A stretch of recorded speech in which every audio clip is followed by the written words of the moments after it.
Salam sejahtera di dalam kasih Tuhan kita Yesus Kristus. Senang sekali saya masih diberikan kesempatan oleh Tuhan untuk menyampaikan firman Tuhan pada kesempatan ini. Firman Tuhan yang tentunya sangat kita butuhkan dalam kehidupan kita. Khususnya untuk jemaat di Gereja Keluarga Tabernakel Bandung. Saya berharap dapat mengikutinya dengan baik dan melalui firman Tuhan ini kita juga dapat diberkati oleh Tuhan. Dan saya juga berharap jemaat Tuhan di Gereja Keluarga Tabernakel Bandung semuanya dalam keadaan sehat walafiat dan diberkati oleh Tuhan.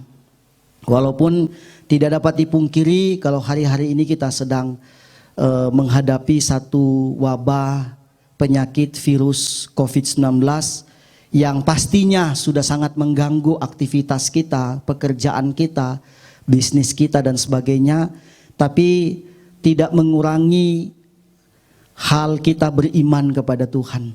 Tidak mengurangi semangat kita di dalam kita selalu mencari Tuhan dan mencari wajah-Nya. Dan justru sebaliknya dengan kondisi hari-hari ini, saya mengajak kita semua jemaat Tuhan untuk semakin setia mengandalkan Tuhan.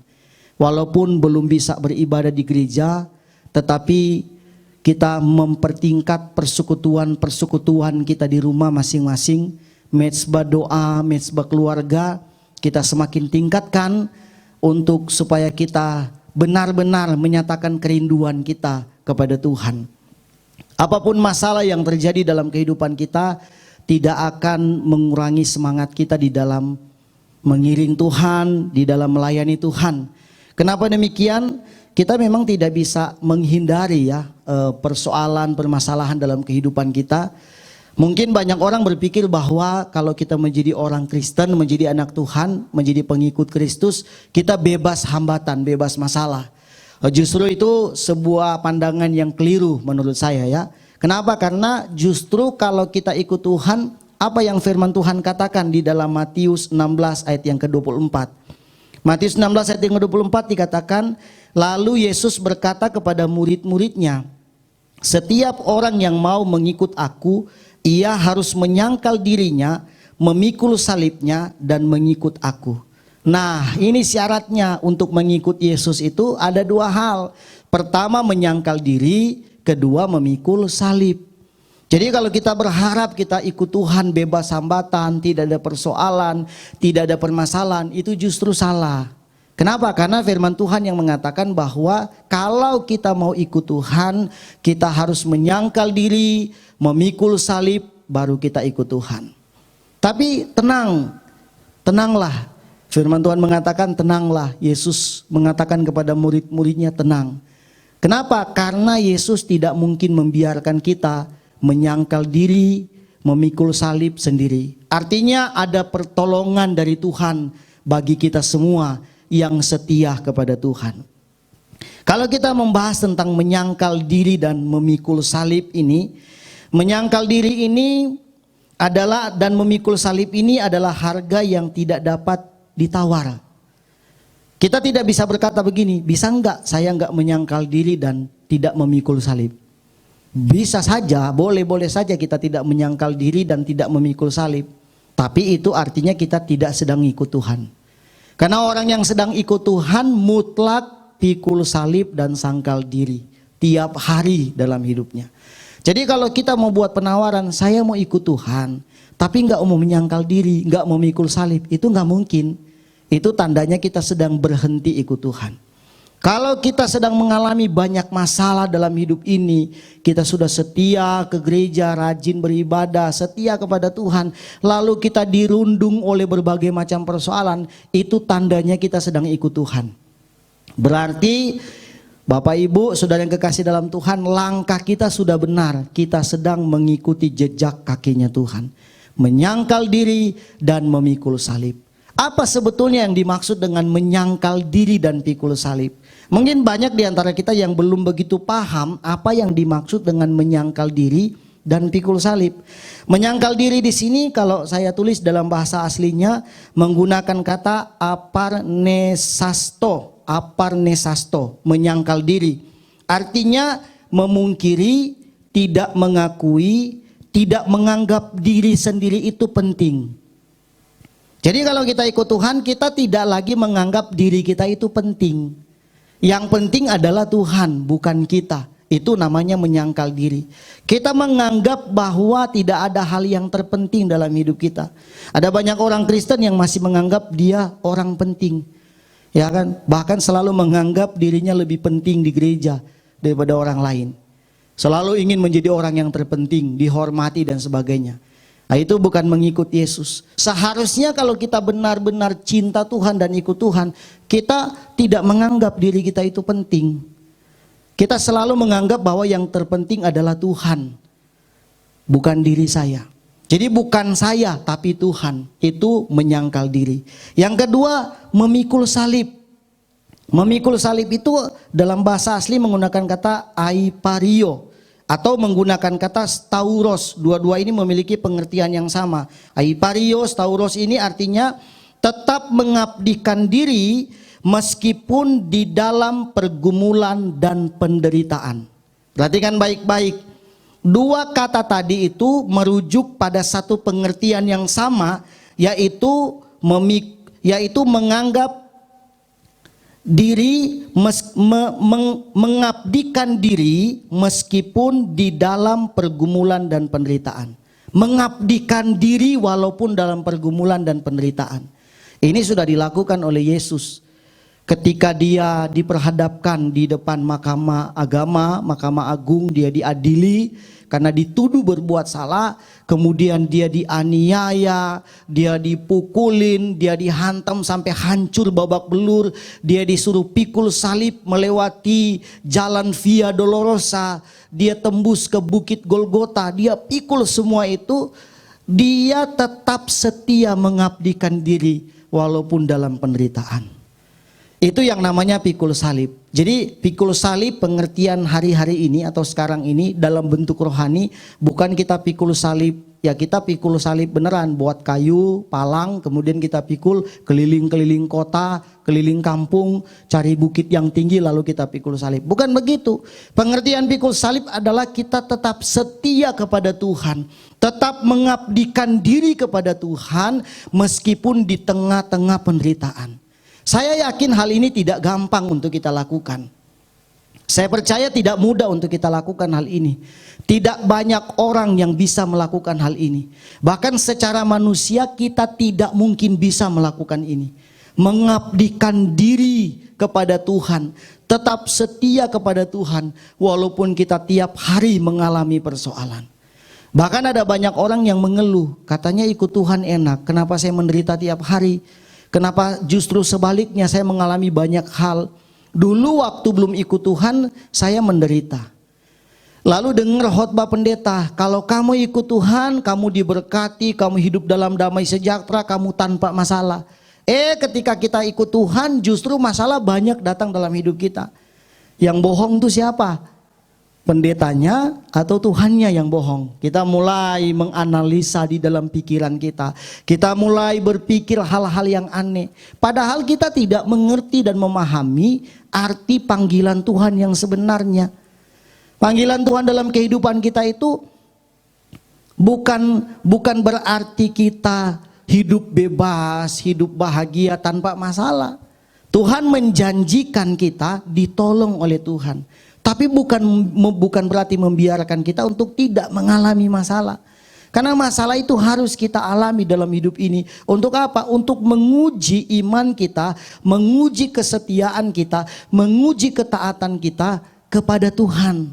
Itu yang paling penting. Kalau kita setia, kita taat di tengah-tengah berkat berkelimpahan, itu pun semua orang bisa lakukan. Semua orang bisa alami, bisa lakukan dalam hidupnya. Apalagi kalau tiap hari makin diberkati Tuhan, makin diberkati Tuhan. Wah, saya percaya tambah setia dia kepada Tuhan. Tambah memberi. Kalau konsep pemikiran kita memberi berkat persembahan buat gereja supaya kita diberkati berlimpah dan itu terjadi, saya percaya besok kita nabung, kita ngasih berkat 100 juta lalu dapat 1 miliar dari Tuhan. Saya yakin berikut kita akan ngasih 1 miliar supaya dapat 100 miliar dari Tuhan. Masalahnya kalau kita sudah memberi, sudah memberkati, kita nggak dapat apa-apa dari Tuhan. Rugi dong. Itulah pengertian yang salah. Kadang-kadang konsep-konsep yang salah yang kita bangun sendiri di dalam pikiran kita. Menganggap hal-hal seperti itu kepada Tuhan. Kalau kita mau belajar firman Tuhan tentang ini, kalau kamu mau ikut aku, menyangkal diri dan pikul salib, tidak sesuai harapan kita. Tapi itu yang Tuhan ajarkan kepada kita. Sebab itu saya mengajak kita semua untuk mari kita mengerti firman Tuhan. Tapi percayalah, di dalam penyangkalan diri dan pemikulan salib kita, karya Allah bekerja di dalam kehidupan kita.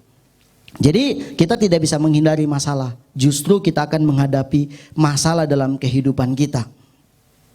Tapi percayalah, di tengah-tengah pergumulan kita akan diberikan penolong oleh Tuhan. Karena itu betul ya, dia sudah pesan kepada murid-muridnya untuk tidak meninggalkan Yerusalem, karena akan memberikan Roh Kudus kepada mereka. Apa yang dimaksud dengan Roh Kudus di dalam Yohanes pasalnya yang ke-14 ayat yang ke-16. Yohanes pasal yang ke-14 ayat yang ke-16 dikatakan,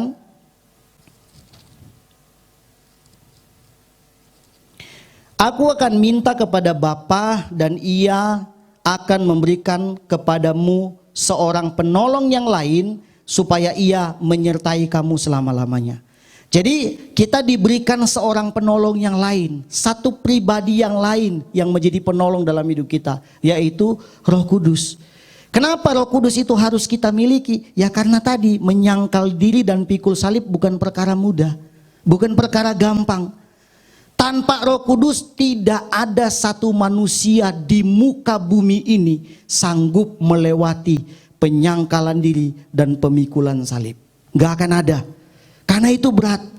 Tapi karena kita punya Roh Kudus, maka penyangkalan diri dan pemikulan salib kita itu tidak akan terasa berat.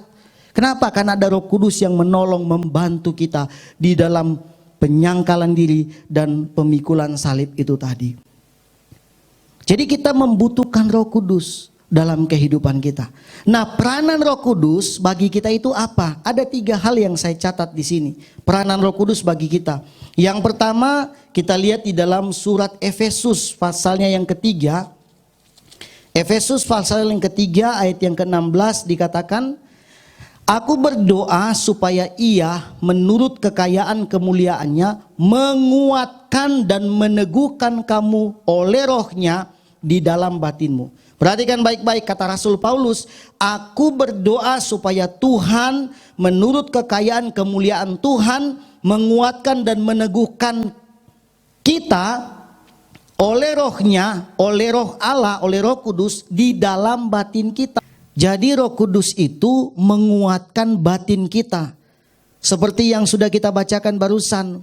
Menguatkan batin kita. Apa yang dimaksud dengan batin? Batin ini bicara tentang jiwa, bicara tentang hati. Menguatkan kehidupan rohani kita. Hati dan jiwa kita dikuatkan oleh Roh Kudus. Karena itu peranan penting dia di dalam kehidupan kita.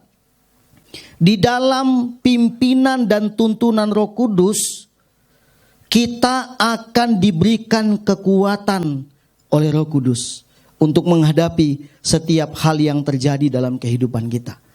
Karena itu sangat rugi sekali bagi kita sebagai orang yang percaya kepada Tuhan kalau tidak memiliki Roh Kudus. Karena peranan Dia adalah menguatkan kita. Yang kedua, peranan Roh Kudus adalah memperjelas status kehidupan kita sebagai anak-anak Allah. Coba kita lihat di dalam Roma pasal yang ke-8 ayat yang ke-14 sampai ayat yang ke-17 dikatakan, semua orang yang dipimpin Roh Allah adalah anak Allah. Sebab kamu tidak menerima roh perbudakan yang membuat kamu menjadi takut lagi, tetapi kamu telah menerima roh yang menjadikan kamu anak Allah. Oleh roh itu kita berseru, ya Aba, ya Bapa. Roh itu bersaksi bersama-sama dengan roh kita bahwa kita adalah anak-anak Allah. Dan jika kita adalah anak, maka kita juga adalah ahli waris, Maksudnya orang-orang yang berhak menerima janji-janji Allah, yang akan menerimanya bersama-sama dengan Kristus, yaitu jika kita menderita bersama-sama dengan Dia, supaya kita juga dipermuliakan bersama-sama dengan Dia. Jadi yang kedua, roh itu memperjelas status kita sebagai anak Allah. Maksudnya begini, kadang-kadang orang ketika dia mengalami masalah dalam hidupnya, dia kehilangan pengertian tentang status, apakah dia anak Allah atau bukan. Bahkan banyak orang yang sering berkata, saya anak Tuhan atau bukan sih? Kenapa hidup saya menderita terus? Kenapa hidup saya melarat? Kenapa hidup saya mengalami banyak persoalan dan sebagainya? Lalu mempertanyakan status, saya anak Allah, anak Tuhan atau bukan? Karena di dalam pandangan kita, seorang ayah, seorang orang tua tidak mungkin membiarkan anaknya menderita.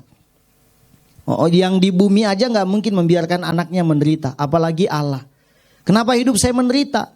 Padahal sekali lagi penderitaan yang kita alami bukan bentuk siksaan, tapi penderitaan yang kita alami untuk apa? Mendewasakan kita supaya kita semakin dewasa di dalam Tuhan.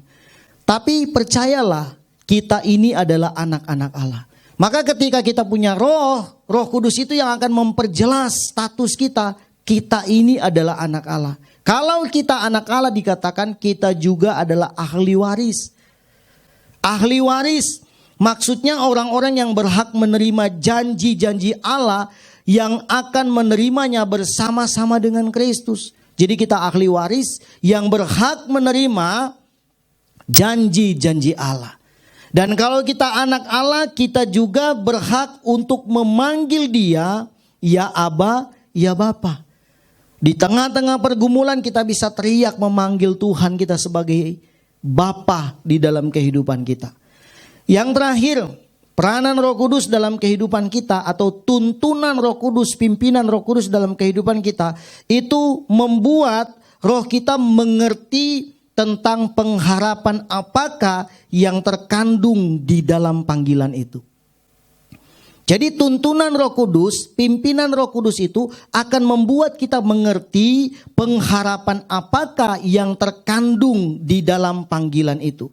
Untuk ini kita baca di dalam Efesus pasalnya yang pertama ayat yang ke-17 dan 18. Dan meminta kepada Allah Tuhan kita Yesus Kristus, yaitu Bapa yang mulia itu, supaya Ia memberikan kepadamu roh hikmat dan wahyu untuk mengenal Dia dengan benar, dan supaya Ia menjadikan mata hatimu terang, agar kamu mengerti pengharapan apakah yang terkandung dalam panggilannya, betapa kayanya kemuliaan bagian yang ditentukannya bagi orang-orang kudus. Jadi dikatakan di sini roh itu memberikan kita pengertian tentang pengharapan apakah yang terkandung dalam panggilan itu. Banyak orang mungkin belum mengerti pengharapan apa yang terkandung di dalam panggilan Tuhan. Di dalam panggilan Tuhan kita memiliki pengharapan yang luar biasa. Pengharapan yang kaya, di mana kita akan mengalami mujizat dan pertolongan Tuhan dalam hidup ini. Pengharapan di dalam panggilan Tuhan artinya kita memperoleh jaminan keselamatan di dalam kehidupan kita. Karena itu sangat penting dalam hidup ini untuk mengalami yang namanya pimpinan dan tuntunan Roh Kudus dalam perjalanan rohani kita. Dan saya berdoa jemaat di Gereja Keluarga Tabernakel secara khusus dan semua orang-orang yang percaya kepada Tuhan, kita dipenuhi oleh Roh Kudus. Supaya di dalam kepenuhan Roh Kudus, kita mengalami yang namanya kaya di dalam Tuhan. Kita akan mengerti dengan benar pengharapan di dalam panggilan Kristus itu sendiri. Kita tidak akan berjalan di dalam ketidakpengetahuan atau samar-samar. Banyak orang yang tidak mengerti tentang panggilan itu. Tapi saya percaya, kalau Roh Kudus ada dalam hidup kita, Dia akan membuat kita mengerti tentang panggilan Tuhan dalam hidup kita. Dan kiranya melalui firman Tuhan malam hari ini, kita semua diberkati dan dikuatkan oleh Tuhan. Saya akan berdoa buat kita semua, khususnya untuk jemaat di Gereja Keluarga Tabernakel. Mari kita berdoa. Bapa di surga, Bapa yang kami muliakan di dalam nama Tuhan Yesus Kristus, kami percaya bahwa kuasa-Mu sungguh nyata dalam kehidupan kami. Roh Kudus-Mu akan memenuhi kami Tuhan, sehingga dengan Roh Kudus itu kami dapat mengerti panggilan Tuhan dalam kehidupan kami. Kami akan memahami bahwa Tuhan tidak membiarkan kami berjalan di tengah-tengah dunia ini secara sendirian. Ada Roh Kudus sebagai penolong di dalam kehidupan kami. Sebab itu hamba-Mu berdoa buat jemaat Tuhan di Gereja Keluarga Tabernakel. Tuhan tolong kami semua di tengah-tengah menghadapi situasi yang sulit ini. Kami percaya Tuhan akan menyertai kami. Berdoa buat semua umat-umat-Mu yang senantiasa berharap kepada Tuhan. Dimanapun mereka berada, kami semua diberikan kekuatan oleh Tuhan. Terima kasih Tuhan, di dalam nama Tuhan Yesus Kristus kami berdoa dan mengucap syukur. Haleluya. Amin. Tuhan Yesus memberkati.